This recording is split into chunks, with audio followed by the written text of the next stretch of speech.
Olá, meus queridos e amados irmãos, eu quero vos saudar com a santa e gloriosa paz do Senhor. É motivo de muita alegria mais uma vez, né, irmãos, para a nossa meditação, trazer mais um estudo da Palavra de Deus, né? Nos vídeos anteriores eu falei sobre a homilética, né? Coisas profundas, né, irmãos, acerca da homilética. Agora eu vou estar trazendo também noções de teontologia, que é a análise bíblica e teológica da pessoa e obras de Deus, o único Deus e verdadeiro, né? Então, o que é a teontologia, né, irmãos? É uma análise bíblica teológica que fala sobre a obra do Deus único verdadeiro. Se você ir lá no livro de Atos dos Apóstolos, você vai ver lá que está inserida nesta área de teontologia, né? Mas vamos ao que interessa para que nós não possamos perder mais tempo, né, irmãos? Vamos para a introdução a noções de teontologia, que diz assim: Deus existe? Uma interrogação. É uma inquirição, né, irmãos? Que é uma minuciosa indagação. Ou seja, deveras complexa ou complicada ou uma coisa muito difícil, tá? E as respostas, por conseguinte, são múltiplas. Será que é difícil, né, entender, né, as coisas de Deus ou não? É difícil compreendê-la ou não? É uma coisa complexa ou não? Então nós vamos lá, né? Para o teísta, né, a resposta é sim, né? E para o ateu, não. E para o agnóstico, ela é uma incerteza, né? Então, a gente sabe, né, que para esse tipo de coisas, ela se torna coisa complexa, né? Quando as pessoas se perguntam, né, fazendo uma interrogação. Afinal de contas, Deus existe? Então, nós temos aqui, né, irmãos, agnosticismo é uma crença, né, na capacidade humana, né, que eles falam da capacidade humana, que é incapaz de saber se existe ou não uma divindade. E por ela são muitos além da compreensão humana. Por isso, uma pessoa agnóstica, para uma pessoa agnóstica, é impossível saber se existe ou não divindades, pois elas, aqui, transcende a realidade e a lógica, se conformando com a ignorância humana, né? Então, eles têm uma noção, né, de que é quase que impossível, né, as pessoas ter uma ligação com o nosso Deus, né? Por isso que no início dessa introdução da teontologia, aqui fala Deus existe. Então, a gente nota que, né, para o teísta, a resposta é sim, Deus existe. E para o ateu, a resposta é não. E para o agnóstico é incerta, porque eles acreditam, na realidade, que é difícil uma coligação entre Deus e o homem. Então, nós vamos aprender, né, acerca da teontologia, para que nós possamos trazer, né, para os nossos queridos amados irmãos, o significado desta palavra teontologia, né? É descobrir a obra do verdadeiro e único Deus, né, na face da terra. O nosso Deus criador, né, irmãos? O Deus que formou todas as coisas. Então, nós vamos lá, né?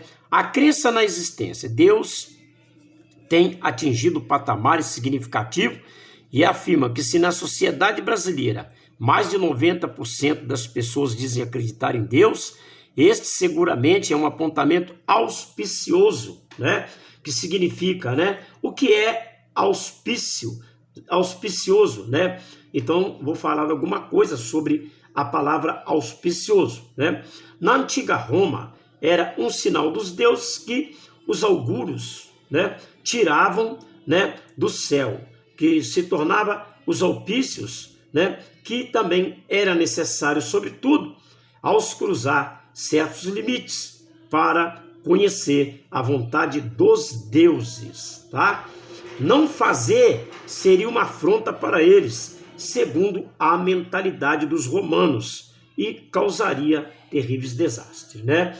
Mais para frente você vai entender isso aqui, né? Os augures, né? Era título dado às pessoas da antiga Roma que interpretava os sinais dos deuses para as autoridades romanas. Então, você agora já está sabendo o que é um auspicioso, né? Pessoas agoeiras, né? Que acreditavam nos deuses, na mitologia grega, enfim. E mais para frente aqui eu vou tratar sobre este assunto, né? Então nós vemos aqui, apesar de todo o empenho por parte de pessoas, segmentos, em declarar o extermínio da religião judaico-cristã, ou seja, né, irmãos, é uma coisa tremenda mesmo, um combate tremendo, né, contra a religião judaico-cristã, por causa das verdades bíblicas, né, irmão? Por causa das verdades relatadas, né, no Antigo Testamento, no Talmud, enfim, em tudo quanto se diz a palavra do Senhor, como na Torá, né, como também no Pentateuco, enfim, nos estudos do grego, do Novo Testamento, do hebraico, no Antigo Testamento, e enfim, é uma coisa tremenda, né, que as pessoas tentam sufocar, né, inclusive já está saindo uma nova Bíblia, né, parece que lá na China, né, falando que Jesus era pecador, ele habitava no meio do... Olha que absurdo, irmãos, Jesus era pecador e habitava no meio de pecadores, ele também era pecador. Isso é uma nova Bíblia que está saindo aí na China, você crente, fica de olho aí, né? Tá para sair uma Bíblia aí totalmente torcida, contra os princípios da palavra de Deus, como diz, o extermínio da religião judaico-cristã, e que o anticristo vai tentar destruir, né, os argumentos teológicos e bíblicos da palavra de Deus. Então, mas vamos continuar. Mas será que o Deus no qual crê esta vasta multidão é o mesmo revelado nas Escrituras? O oriente da compreensão religioso do povo brasileiro tem fundamentação bíblica e teológica? Tem ordem e consciência? Ou está o nosso povo apenas num Deus desconhecido, como foi o caso da antiga Atenas, né? Vamos tratar desse assunto. Vou te levar lá para Atos 17 para você poder entender melhor o que é a teontologia, né? E o que o crente colossal Massa Tupiniquim sabe acerca de Deus, né? O que uma etnia, né? O que uma etnia indígena, né, aprende acerca de Deus, né? Aí a gente coloca uma comparação, né, irmãos? Assim como os tupiniquins, uma etnia indígena, né, desconhece, né, a palavra de Deus, né, não tem aquele conhecimento da palavra de Deus, né? Nós podemos comparar também a muitas outras pessoas também, né? Por quê, pastor Zé Carlos? Muitas outras pessoas. O que os tupiniquins sabem acerca de Deus? De seu caráter, de suas obras, de seus planos, de sua vontade? Em quais implicações práticas dessa fé em Deus, coerente ou não, no modo de vida das pessoas? Pode-se dizer que os padrões mental e comportamental dos brasileiros refletem a imagem de Deus que acalentam? Ou se crer em Deus não tem necessariamente determinado seu jeito de pensar e de agir? Tais questionamentos apontam para uma problemática central. Crer em Deus no Brasil definitivamente não é sinônimo de conhecê-lo, amá-lo acima de todas as coisas e nem tampouco servir com fervor. Então, aqui está, né, a introdução, né, da área da teontologia. Então vamos lá. Essa disciplina de teontologia tem como alvo, presta atenção, corrigir distorções, conforme eu já acabei de falar. 90% do povo brasileiro acredita em Deus. Mas de que forma?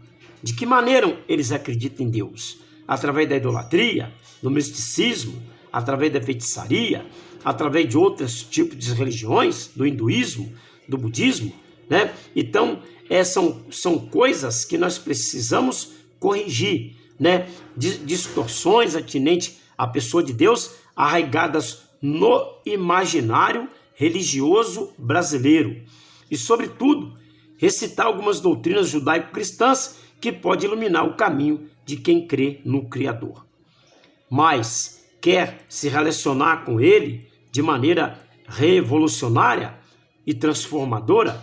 Nosso desafio é justificar à luz da história que um povo pode honrar a Deus sem conhecê-lo.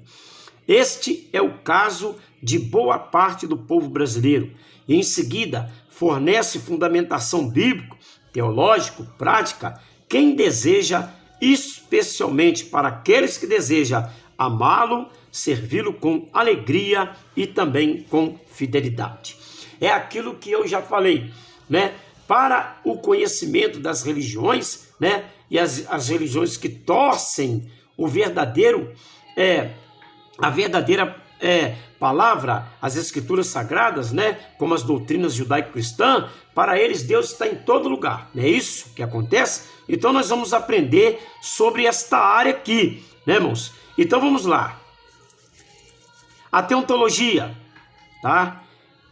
É uma área da teologia própria, teologia propriamente dita, como já foi esclarecido no primeiro livro do nosso programa de capacitação bíblico-teológico prática, que é o Prolegômenos, que é o ramo da teologia sistemática, que trata especificamente do estudo do ser de Deus, né?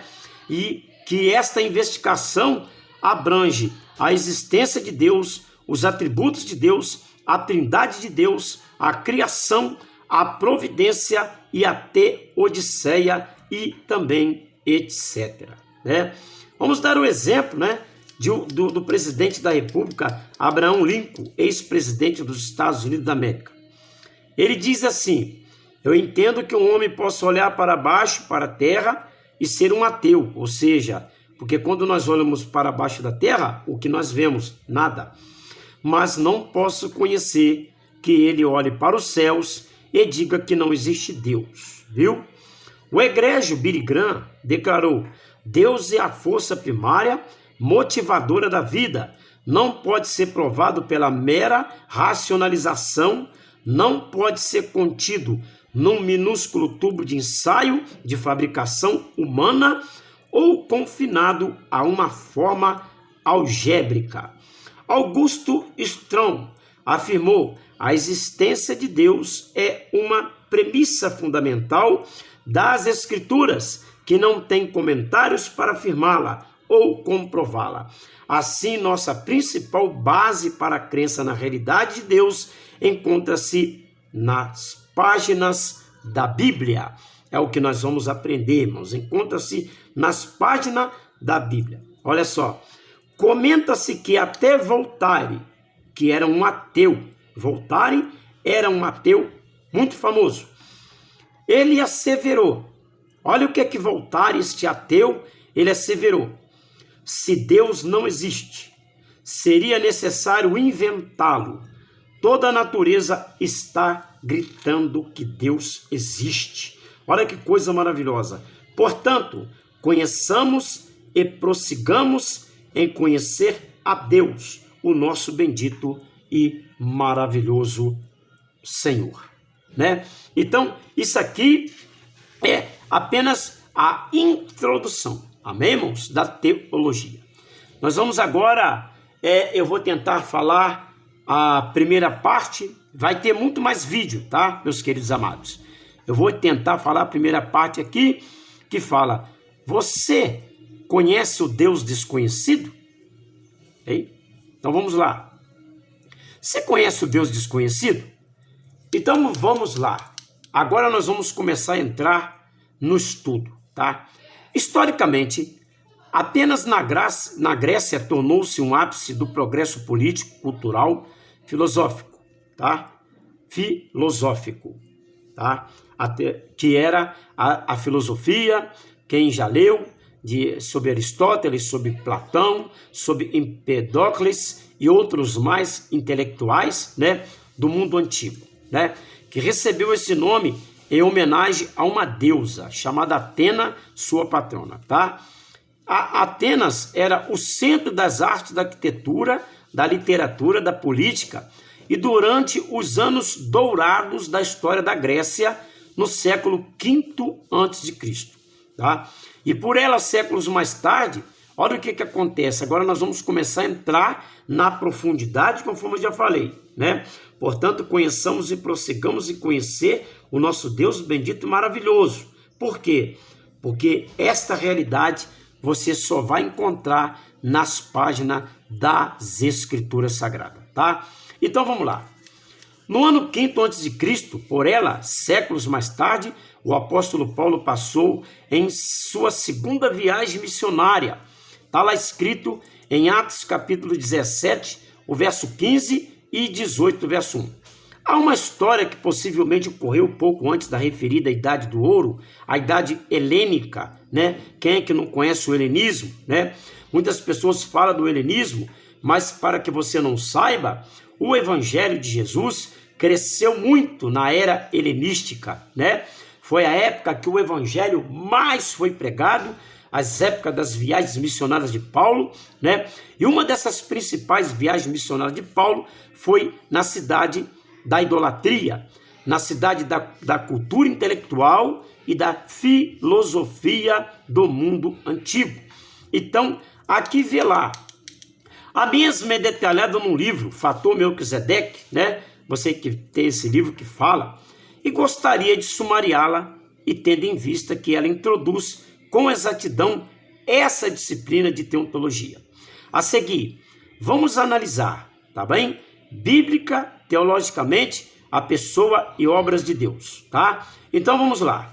Segundo o Fator Melquisedeque, diz assim: conta-se que no ano 600 a.C., uma praga letal caiu sobre Atenas, corpos insepultos estavam por todo lado, o povo estava enlutado, sorumbático e atônito. Estava perplexo. Os sacrifícios expiatórios dedicados a muitos deuses, né, gregos, era inútil. Nenhuma das centenas de divindades que adornavam a escarpada rochosa Acrópole, né, teve poder para coibir o avanço da maldita praga. Os sábios atenienses, que buscavam explicações racionais para a realidade dos mundos diferentes daquela apresentada nas lendas, né, nos mitos, nas crenças religiosas, estavam confusos. Apenas diziam que algum deus ficou enfurecido e com o crime praticado pelo rei Meclages, né? Foi um assassino terrível, como Nero, como outros Herodes, né? Que fala sobre o Novo Testamento, sobre as perseguições e aquele homem terrível. Então, eles quiseram chegar a uma conclusão que essa praga letal chegou até a cidade da Grécia por a prática de um pecado de um homem importante. E decidiu puni-los com a praga. Esta era, então, a resposta mais apropriada para justificar a mortandade que acometeu a lendária cidade dos deuses, tá?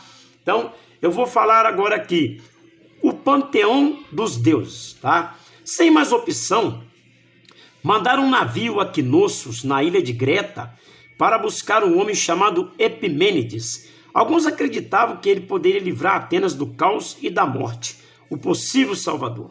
Não recusou o apelo dos gregos, tá? E logo partiu. Quando aquele homem chegou à cidade, admirou-se com um vasto panteão de deuses. Alguém disse-lhe que em Atenas era mais fácil encontrar um deus do que um homem. Entretanto, os deuses de Atenas, lá onde o apóstolo Paulo pregou, eles se destacavam como Zeus, né? O deus do Senhor do Olimpo. Hera, esposa e irmã de Zeus. Poseidon, deus dos mares. Deméter, deusa da agricultura. Hestia, que era a deusa do lar, da família. Ares, deusa da guerra. Atena, a deusa da inteligência, que era a deusa principal da Acrópole rochosa da Grécia.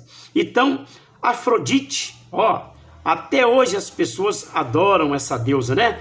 Que é a deusa do amor e da beleza, né, irmãos? Até mesmo dentro das igrejas cristãs, as pessoas sem querer, né, irmão? Faz aí apologia à deusa do amor e da beleza, né? Qual é a mulher que não gosta de embelezar, de se enfeitar, né? Mas vamos deixar isso para lá. Dionísio, deus do vinho, do prazer e da aventura. E Apolo, deus do sol, das artes e da razão. Aí você vê tantos deuses e nenhum podia fazer algo para livrar os seus acólitos.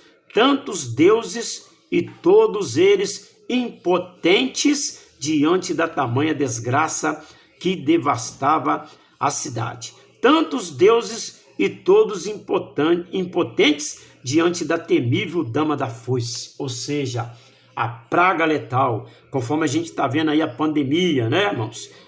Quem é que está aguentando mais isso aí, irmãos? Então, isso aconteceu há 600 anos, né, ali antes do apóstolo Paulo fazer a sua segunda viagem missionária na cidade de Atenas, né? Agora que nós vamos entrar, o Deus desconhecido. Epimênides, após acerca-se dos fatos no momento e local determinado, ele exigiu um rebanho de ovelhas saudáveis, um grupo de pedreiros, materiais necessários para edificar um altar. As ovelhas precisavam ficar em jejum para que na manhã do sacrifício estivessem totalmente famintas. Seu Deus escolheria os animais para o sacrifício. Esse seria o sinal da sua escolha e aprovação. As ovelhas seriam soltas num pasto verdejante. Aquelas que ao mesmo famintas se deitassem sobre a grama, e em vez de comerem, teriam a preferência para o holocausto. Dito e feito. Aquelas que não comeram da grama e foram justamente aquelas que foram escolhidas para o holocausto. E que seria aprovada somente as ovelhas, né? Seriam soltas num pasto. Aquelas que não comessem da grama, certamente eram aquelas que serviria para o holocausto. Dito e feito. O Deus do referido profeta fez a sua escolha, deixando os espectadores atônitos, perplexos e boquiabertos. Ou seja, as ovelhas que não comeram a grama foi justamente aquelas que foram escolhidas para o holocausto. Quando os altares foram edificados, um ancião perguntou qual seria o nome da divindade que ficaria neles gravado. Epimênides explicou que não conhecia o nome do Deus a quem servia, conhecia, porém, a sua pessoa e obras. Enfatizou ainda que ele não é um ser qualquer, nem estava representado por qualquer ídolo em Atenas. Olha que coisa maravilhosa, né? Eu vou provar para você, né, que este profeta, e Tito chama ele de poeta, e o apóstolo Paulo chama ele de profeta ou poeta, né? Isso existiu, né, nas escrituras sagradas. Aí que entrou, irmãos. O que aconteceu, né? Naquela situação em que Epimênides separou as ovelhas que jejuavam para poder fazer o holocausto. Ele ainda acrescentou que o ser divino que decidiu auxiliá-lo, mesmo não tendo no momento aqui naquele lugar um nome pelo qual pudesse ser chamado, entendia a ignorância da população e que por não conhecê-lo seria incapaz de lhe dar um nome condizente. Decidiram por unanimidade ser apropriado escrever simplesmente as palavras agnosto tel, que significa há um Deus desconhecido. Em cada altar, o Deus desconhecido concordou que fosse gravada tais palavras, pois o holocausto, a praga, cessou paulativamente depois do sacrifício. Bastaram apenas poucos dias para que ficasse evidente o milagre. Os doentes sararam, não havia mais contaminações e Atena, como nunca antes, encheu-se de louvor e gratidão ao Deus desconhecido e colocaram flores no altar e declararam sua manifestação de agradecimento ao ser desconhecido. Tudo era festa e tudo era louvor, né? Então, e vou falar para vocês aqui, né? O que aconteceu? Aquela praga cessou após o sacrifício de Epimênides, então Deus cessou aquela praga letal. Apenas, apesar dos milagres, se esqueceu do Deus desconhecido. O milagre pode até empolgar, presta atenção, irmãos, durante algum período, todavia não produz devoção duradoura. Até a alma agraciada pode, em dado momento, tratar de operação sobrenatural como algo comum, relegar Deus a um plano inferior. Foi assim também em Atenas. Paulatinamente, os atenienses esqueceram-se da bênção miraculosa oriunda do Deus desconhecido. Deixaram que vândalos irreverentes demolissem os altares usados para o sacrifício. Restou apenas uma estátua esculpida de Epimênides, que foi colocada diante de os seus vários templos. O povo ingrato voltou a cultuar deuses mitológicos, debochados, devassos e irreais, desprovidos de poder, indiferentes, que não fazem nada para ajudar a superar a tragédia da praga mortal. Esses mesmos ídolos voltaram a cobrir a crista da Acrópole. Quer dizer, Deus fez o milagre, Deus cessou a praga e depois os deuses voltaram de novo a ter honra. A história do Deus desconhecido não desapareceu por completo, porque 2 anciões piedosos contrataram pedreiros para restaurar e polir um dos altares que continham a antiga significativa inscrição Agnosto Theos, que significa acerca do Deus desconhecido. Aqueles 2 homens, na esperança de que um dia o Deus desconhecido se manifestaria novamente, decidiram deixar um registro autêntico, verídico e inesquecível de um feito miraculoso que salvou Atenas do extermínio há 600 anos atrás. Aí agora aqui começa, é aqui que entra Atos capítulo 17. Olha que coisa maravilhosa, né? É aqui que entra o apóstolo Paulo, né? Que pregou. O apóstolo Paulo, quando viu aquela placa, né? Se você ler o livro de Atos 17, você vai ver Paulo dizendo assim: o Deus que vocês honram, mas não conhece. Por quê? Porque era aquela placa, ainda existia lá. E o apóstolo Paulo procurou saber os fundamentos. É aí que Paulo entra pregando a palavra de Deus. O Deus da sua obra, de um único Deus verdadeiro. Que Deus possa te abençoar, tá? E eu vou estar agora, depois de estar postando mais um vídeo, né? Falando sobre Paulo reconheceu o Deus desconhecido. Que Deus te abençoe e você fique ligado aí, se inscreva no meu canal para que você possa ter mais estudos profundos da palavra de Deus. O próximo vídeo que eu vou postar é Paulo reconheceu o Deus desconhecido. Essa é noções de teologia, análise bíblica teológica da pessoa e a obra do Deus único e verdadeiro. Até daqui a pouco eu vou estar falando aqui de como Paulo reconheceu o Deus desconhecido, como Paulo também reconheceu Epimênides. Tudo direitinho, meus queridos. Tudo com textos da Bíblia, dentro das Escrituras Sagradas, para provar para vocês que esse Deus é o único Deus verdadeiro. É o Deus, né, da doutrina judaico-cristã. É o nosso Deus, o Deus que fez os céus, o Deus que fez a terra, o Deus Bereshit, Bará, Elohim, Eretz, Shammai. É o Senhor, no princípio criou Deus, os céus e a terra era sem forma e vazia, e que o Espírito de Deus pairava sobre a face das águas. Que Deus te abençoe e você fique ligado para o próximo vídeo, que vai estar falando, vai ter coisas profundas das Escrituras Sagradas para que você possa aprender. E eu agradeço a todos que estão, né, me assistindo. Procure estudar a Escritura Sagrada, o fundamento, as noções de teontologia. O que é teontologia, pastor Zé Carlos? Obra do Deus único e verdadeiro. E que Deus possa te abençoar.